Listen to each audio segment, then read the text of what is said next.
At the 101, Justin Jefferson, the undisputed 101 in redrafts and dynasty startups. He was the overall number one wide receiver last season, and I expect him to be at the top of his game again this season. It's more doable for a receiver to go back-to-back number one overall, as we saw Antonio Brown do it 4 years in a row. And I feel like Justin Jefferson, he's established himself as the best receiver in the NFL. I do think he's going to have a similar career path in fantasy than Antonio Brown. Hopefully, not the overall character of Antonio Brown. But either way, Justin Jefferson, the consensus, undisputed 101 in your redrafts and your dynasty startups. And I do think we are at a changing of the guard in fantasy football, as the receivers should be coming off the board first over the running backs, because the receivers, they are more consistent, they are more durable, and the running backs, they are more prone to injury. The running backs, they are the position that is the most prone to injury. And the Vikings, they should be in a lot of offensive battles this season, as the Vikings did nothing to improve their defense. Despite their new defensive coordinator, Brian Flores, I still think the Vikings defense, I don't think it's going to be potentially as good as it should be, but I do think there's going to be some slight improvements, but I still think the Vikings, they will be in a lot of high-scoring games, which is what you want to see when you have fantasy players on your team. You want to see them in these high-scoring games. You want to see points on the board, and you want to see touchdowns on the board. And that is what Justin Jefferson will provide when you take him at the 101. The 102 could be the first controversial part of this mock draft, depending on which side you're on for the argument. But at the 102, I have Cooper Kupp. Now, I've seen people talk about throughout the offseason how we should be drafting Jamar Chase at the 102 over Cooper Kupp. I even had somebody ask me on TikTok if I'm drafting Cooper Kupp at the 102 over Jamar Chase and Tyreek Hill. And to answer that question, 100% yes. I am drafting Cooper Kupp at the 102. If I have the 102 in any draft this season, I am drafting Cooper Kupp. Only exception, if the person that has the 101 passes on Justin Jefferson. At the 102, it's Cooper Kupp over everybody else except for Justin Jefferson. Despite Justin Jefferson being the undisputed 101, there are still some people out there that believe in Christian McCaffrey, that believe in Austin Ekeler. There's even one person on TikTok that believes in Jamar Chase as the 101 over Justin Jefferson. Now, the Rams, they're going to be behind in most, if not all, their games this season. That is expected. And Matthew Stafford has made his career off of stat padding. In the games that Cooper Kupp played in last season,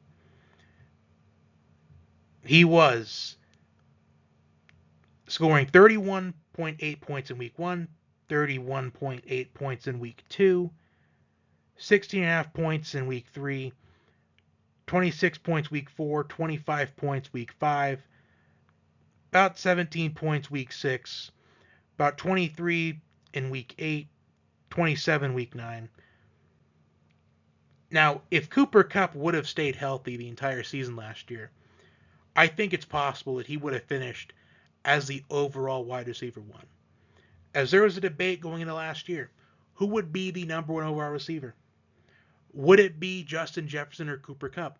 Because everybody knew it would come down to those two.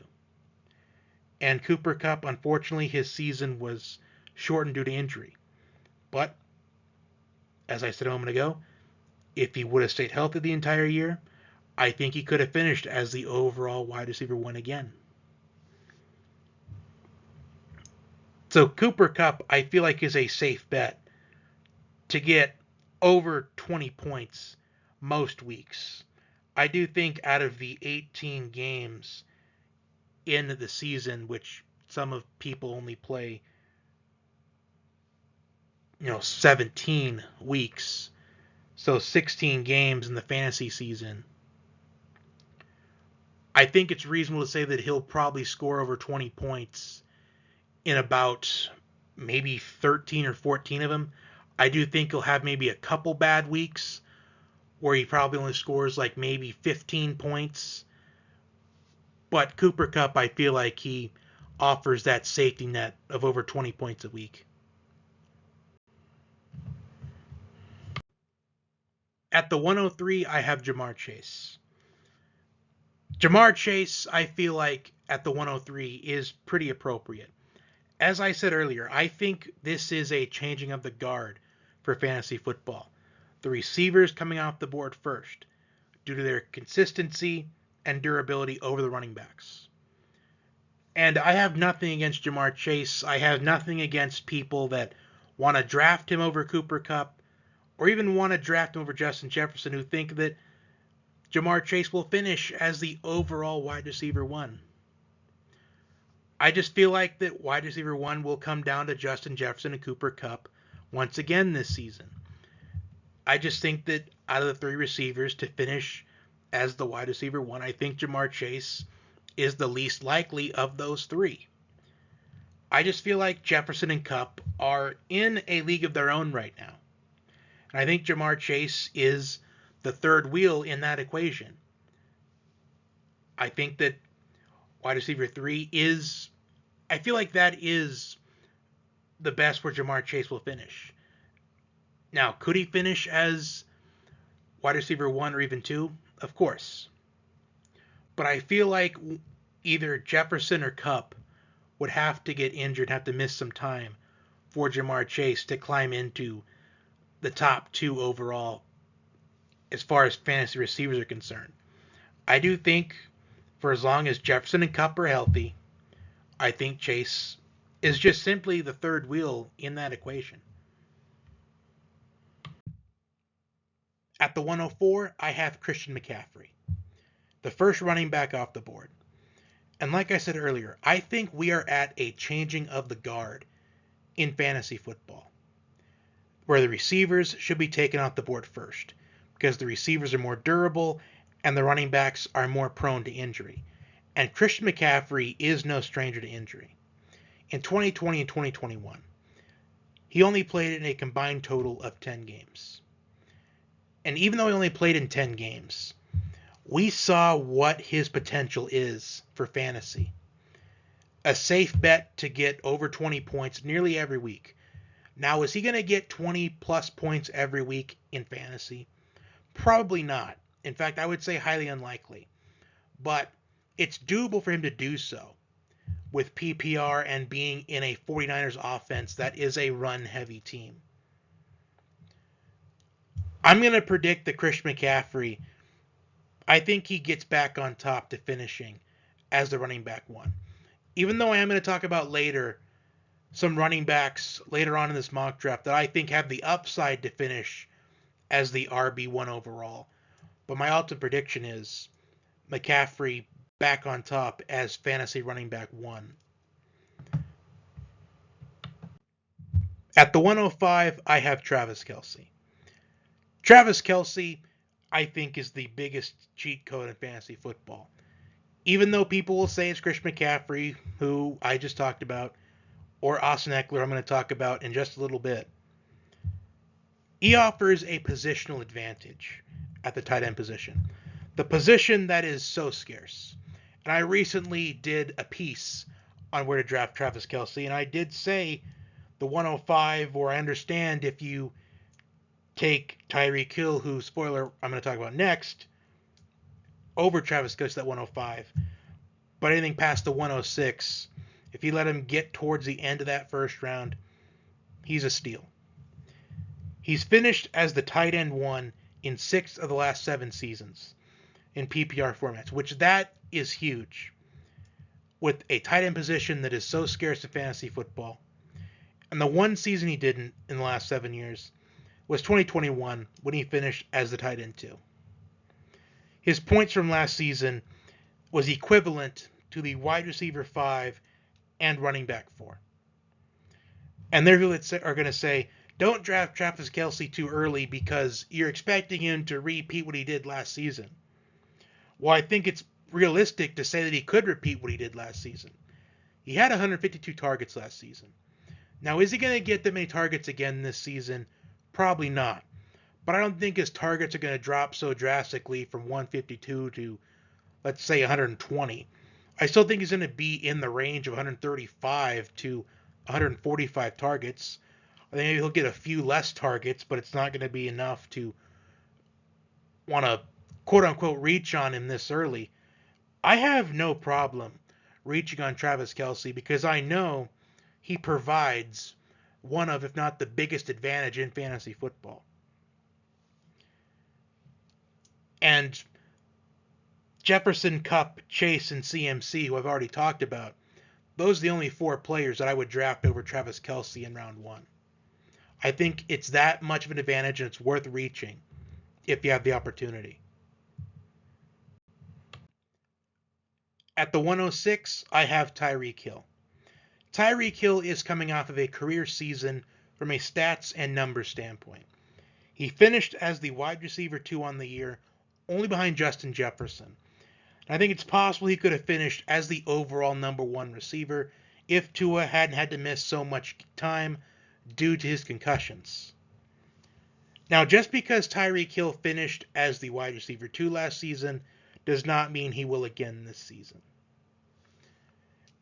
And I do think it's possible we could see Tyreek's production go down just a tiny bit. I don't think it's that much. I don't think it's going to be too drastic. I just think him being the 4th receiver off the board behind your big 3 in Justin Jefferson, Cooper Kupp, and Jamar Chase is reasonable. I do think that Mike McDaniel wants to get Jalen Waddle more involved in the Dolphins offense, as Jalen Waddle was not as consistent as Mike McDaniel wanted him to be. Jalen Waddle did have a few moments, including week 2, where he went off for over 40 points. But after that, Jalen Waddle was mostly quiet. And the NFL is a copycat league, there is no denying it. You got to look at what the Dolphins have done in the offseason. They have extended Raheem Mostert and Jeff Wilson. They drafted Devonte Adams in the 3rd round. And there are rumors circulating that they're going to have interest in signing Dalvin Cook. So we could be looking at a very heavy running back room in Miami. And Mike McDaniel is trying to replicate the 49ers the best he can. Because the 49ers, we know them as a run-heavy team. Christian McCaffrey leading the way. Elijah Mitchell, he has his moments. And if Christian McCaffrey does have to miss time, then Elijah Mitchell, he'll slip right into that running back role. And Jalen Waddle, I really think that Mike McDaniel is looking at Jalen Waddle to be his Brandon Ayuk. And we saw Brandon Ayuk have a really good season last year. I believe Ayuk finished as the wide receiver 15 last year. Plus, there are also people that are concerned for some reason about Tyreek Hill being suspended because of his actions on the yacht. I think his actions on the yacht are not going to affect anything this season. If anything, we're going to forget about it by the time the season starts, and then a video will get released mid-season, it will lead to nothing, and then we'll be talking about it again in the next offseason. Kind of like the Alvin Kamara situation. So Tyreek Hill, there's nothing to worry about Tyreek Hill. Tyreek Hill is part of the safe 7. And if you have Tyreek Hill on your roster, you are getting a very, very good player, very valuable player in Tyreek Hill. Someone that I feel like has the upside to finish as wide receiver 2 again, but I just think it's going to be tough to be up there with that big 3 of Jefferson, Kupp, and Chase. At the 107, I have Austin Ekeler. And I am already anticipating the backlash for this. Why do you have Austin Ekeler at the 107? He was the RB1 last season. Yeah, he was. He was the RB1 last season. But look at the history of fantasy football and tell me when the last time a running back finished as the RB1 in back-to-back years. You have to go all the way back to the early 2000s. So it's been about 20 years that a running back has finished as the RB1 in back-to-back years. Now, I'm not saying that Austin Ekeler will or won't do that. He easily could do that. I will acknowledge if there was a running back that could finish as the RB1 in back-to-back seasons, it would be Austin Ekeler, especially with the PPR. And it is a contract year for Austin Ekeler, so he wants to prove himself. And Austin Ekeler is one of the few NFL players that cares about fantasy. He's passionate about fantasy football. I believe he even has his own podcast about fantasy football. So if you draft Austin Ekeler, you are getting somebody that is passionate about your fantasy team. You're getting someone that is very good with PPR. But you're looking for him to finish as the RB1 again, which history is against you on that. But again, Austin Ekeler is the one running back that could do it with PPR. At the 108, I have Jonathan Taylor. Now, all the picks so far, those are what I call the safe 7. The 7 safest picks in your fantasy drafts this season. But once you get to the 108, or when all 7 of those players are off the board, you have to start looking for upside. And the upside Jonathan Taylor has to offer is a top 3 fantasy running back. Despite a slow start to 2021, Jonathan Taylor finished as the overall RB1.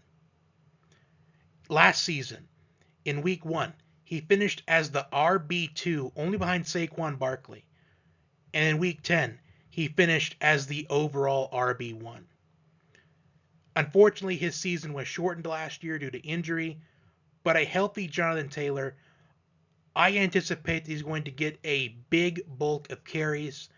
The Colts drafted Anthony Richardson, 4th overall in April's NFL draft, to be their franchise QB. And the best way to develop a franchise QB is to give him a good running back to take some of the pressure off of him. And Jonathan Taylor will do just that for the Colts. I anticipate Jonathan Taylor finishes as, at least, worst case scenario, a top 5 running back. I think as high as RB3, maybe even RB1, depending on how Shane Steichen decides to run things in Indy. At the 109, I have Devonte Adams. And let me tell you, I am astonished about how many people that I have seen talk about how they're going to fade Devonte Adams at his current ADP. And there's been talks about his ADP being the wide receiver 5. Well, this is the wide receiver 5 in this mock draft. Now, I don't find the ADP the best source when it comes to drafting players. But I have nothing against people that like to talk about the ADP or use the ADP as a tool to help them. But we have seen what Devonte Adams is capable of in fantasy over the years. And I get that he had Aaron Rodgers for most of his career. And last year he had Derek Carr. And you could argue Jimmy Garoppolo is a downgrade because Jimmy Garoppolo, you can argue he benefited from the system in San Francisco. But Devonte Adams, no matter who the quarterback is, he's going to get double-digit targets on a consistent basis. The upside for Devonte Adams is high every single year. Devonte Adams could finish as high as wide receiver 4 or even 3.